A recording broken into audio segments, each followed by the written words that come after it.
আচ্ছা, আজকে আমরা পয়সার গল্পে একটা টার্ম আমাদের খুবই কমন, শেয়ার ট্রেডিং বা ট্রেডিং।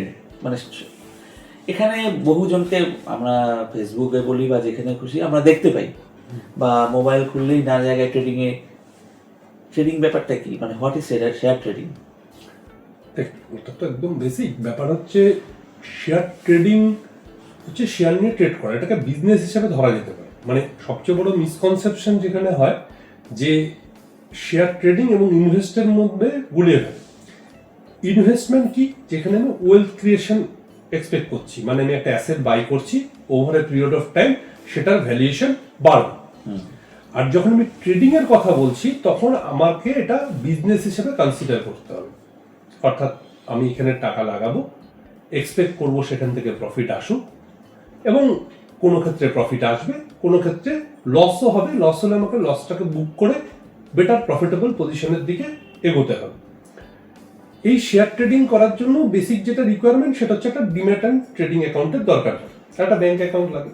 মানে শেয়ার ট্রেডিং এর তিনটে লেভেল, একটা ব্যাংক অ্যাকাউন্ট, একটা ডিম্যাট অ্যাকাউন্ট আর একটা ট্রেডিং অ্যাকাউন্ট।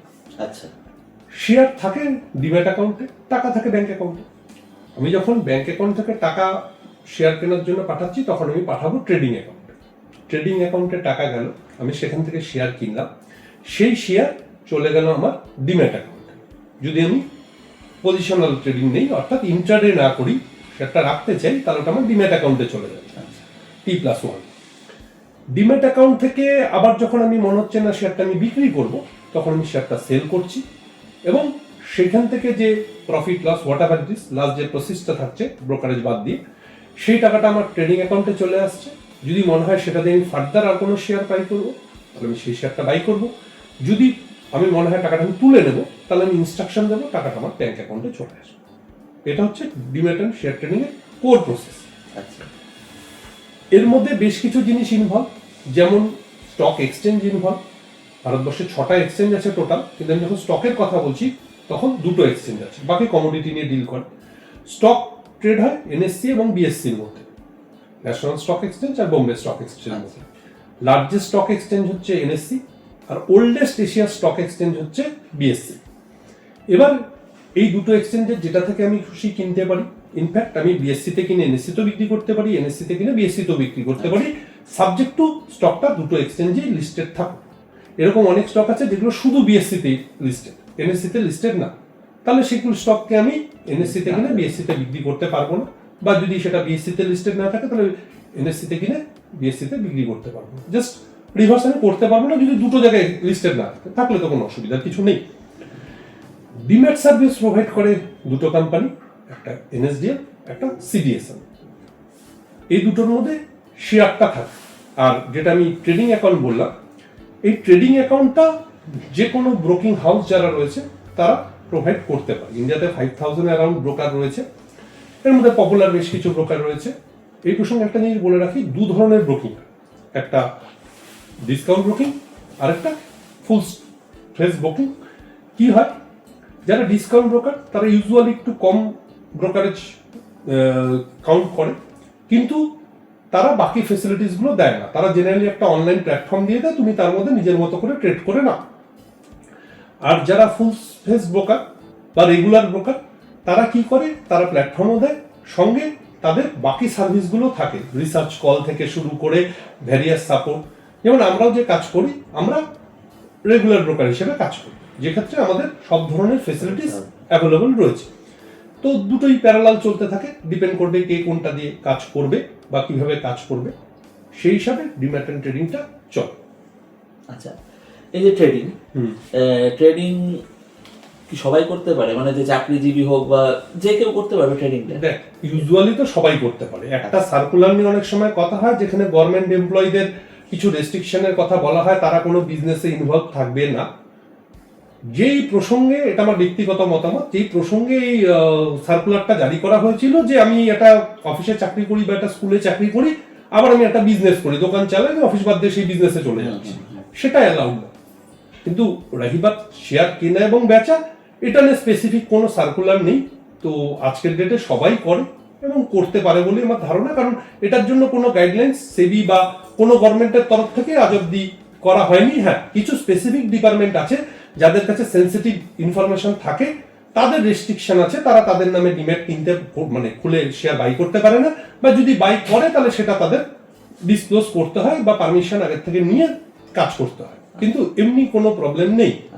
তার মানে এক্সেপশনাল এক দুটো কেস ছাড়া সবার হ্যাঁ, সবাই করতে পারে, কিন্তু করবো কিনা তাটা ডিসিশন নিতে হবে। কারণ বারবার বলছি, ট্রেডিং একটা বিজনেস, আমি বিজনেসে পার্টিসিপেট করবো কিনা এটা কিন্তু কল নিতে হবে। কারণ বিজনেসে যখন আমি পার্টিসিপেট করব, আমাকে কিন্তু সেই পরিমাণ নলেজও রাখতে হবে, টাইমও দিতে হবে, এবং সেই অনুযায়ী আমাকে চলতে হবে। আমি যদি ভাবি যে আমি একটা বিজনেস করব, মানে শেয়ার ট্রেডিং এ পার্টিসিপেট করব, কিন্তু আমি খুব একটা টাইম দেবো না, কারো কথা শুনে নিয়ে আমি জাস্ট করে নিলাম, হয়ে গেল, বা কোথাও আমি অনলাইনে সার্চ করলাম, টিভিতে কিছু বললো, তার বেসিসে আমি শেয়ার কিনে নিলাম, বেচে দিলাম, এইভাবে আলটিমেটলি হবে না। কারণ অনেককেই দেখবি ট্রেডিং করতে, ঘরে ঘরে শুনবি, মানে বিভিন্ন জায়গায় বিভিন্ন প্রতিষ্ঠানে শুনবি সবাই নাকি ট্রেডিং করে, বছরের শেষে যখন প্রফিট লসের ক্যালকুলেশনটা হয়, সেক্ষেত্রে বেশিরভাগ ক্ষেত্রেই লস হয়। এটা শুধু আমি বলছি না, মানে এটা এনএসসির ডেটাও বলছে। এবং তার মেজর কারণই হচ্ছে না শিখে ট্রেড করা, বিজনেস ব্যাপারটা না বোঝা, এবং সাইকোলজিক্যাল অ্যাডজাস্টমেন্ট। সেটা নিয়ে নয় পরে একটা ডিসকাস করা যাবে যে সাইকোলজিক্যাল কি ইম্প্যাক্ট পড়ে, তো এটার উপরেই ট্রেড করা। আদারওয়াইজ ইনভেস্টমেন্ট করা যেতেই পারে, সেক্ষেত্রে লং টার্ম ইনভেস্টমেন্টও হতে পারে, শর্ট টার্ম ইনভেস্টমেন্টও হতে পারে, তো সব মিলিয়ে যে কেউ কাজ করতে পারে। তাহলে এই ট্রেডিং ব্যাপারটা তাহলে আমরা কত রকম ভাবে করতে পারি, মানে এই ট্রেডিং ব্যাপারটা আমরা অনেক রকম করতে পারি। আমি বলে দিই যে যেমন ডিম্যাট অ্যাকাউন্ট খুলছি, এখানে তিনটে ইনস্ট্রুমেন্টে নর্মালি ট্রেড হয়। একটা ক্যাশ বলতে বুঝি আমরা স্টক, আমি একটা স্টক কিনলাম, এক্স স্টককে কিনলাম, সার্টেন টাইম হোল্ড করলাম, বিক্রি করলাম বা ইন্ট্রাডে করলাম, হোয়াট এভার ইট ইজ, আমি একটা স্টক নিয়ে ট্রেড করতে পারি। একটা ইটিএফ নিয়ে ট্রেড করতে পারি, এক্সচেঞ্জ ট্রেডেড ফান্ড যেগুলো থাকে, আমি সেগুলোকে বাই সেল করতে পারি থ্রু ডিম্যাট অ্যাকাউন্ট। সেক্ষেত্রে বিভিন্ন ইকুইটি ইটিএফ হতে পারে, ডেট ইটিএফ হতে পারে, অ্যাজ ওয়েল অ্যাজ সিলভার বা গোল্ডের ইটিএফও হতে পারে। আরেকটা জিনিস যেটা আমি ট্রেড করতে পারি সেটাকে বলে ডেরিভেটিভস, যার মধ্যে ফিউচার এবং অপশন বলে দুটো প্রোডাক্ট রয়েছে। ডেরিভেটিভসটা ভাস্ট সাবজেক্ট, ডেরিভেটিভ নিয়ে যদি ডিসকাস করতে হয় ওটা আমাকে সেপারেট একটা ফোরাম লাগবে ডিসকাসটা করার জন্য। বাট ওভারঅল এই তিনটে ইনস্ট্রুমেন্টে আমি কাজ করতে পারি। আর ট্রেডিং প্রসেস বলতে একটা হয় ইন্ট্রাডে, আজকে কিনলাম আজকেই বিক্রি করে দেবো, আজকের ডে এন্ডের মধ্যে বেসিক্যালি ওই 3টা 10 বা 3টা টাইম থাকে, এর মধ্যে আমাকে বিক্রি করে দিতে হবে, নাহলে এক্সচেঞ্জ এটাকে অটোমেটিক স্কোয়ার আপ করে দেবে। সেক্ষেত্রে আমি লং এবং শর্ট দুটোই করতে পারি। মানে আমার যদি মনে হয় কোনো স্টক উপরে যাবে তাহলে আমি সেটা বাই করতে পারি উইথ এন এক্সপেকটেশন যে সেটা উপরে যাবে। যদি মনে হয় কোনো স্টক নিচে যাবে আমি সেটাকে সেল করে চলতে পারি, যে আগে বিক্রি করে দিলাম পরে কিনে নিলাম। ইন্টারনেটে আমার এই দুটো প্রসেসই চলতে পারে। আরেকটা হয় সুইং ট্রেডিং, যেখানে 3 দিন 5 দিন 15 দিন একটা মোমেন্টামের বেসিসে আমি একটা পজিশন নিলাম, যে আমার মনে হচ্ছে এই স্টকটা এখন উপরে যাবে, নেক্সট 7 দিন 10 দিনে ভালো খবর আছে বা টেকনিক্যাল চার্ট বেটার দেখাচ্ছে স্টকটার সিচুয়েশন, তো সেক্ষেত্রে আমি সুইং ট্রেডিং করতে পারি।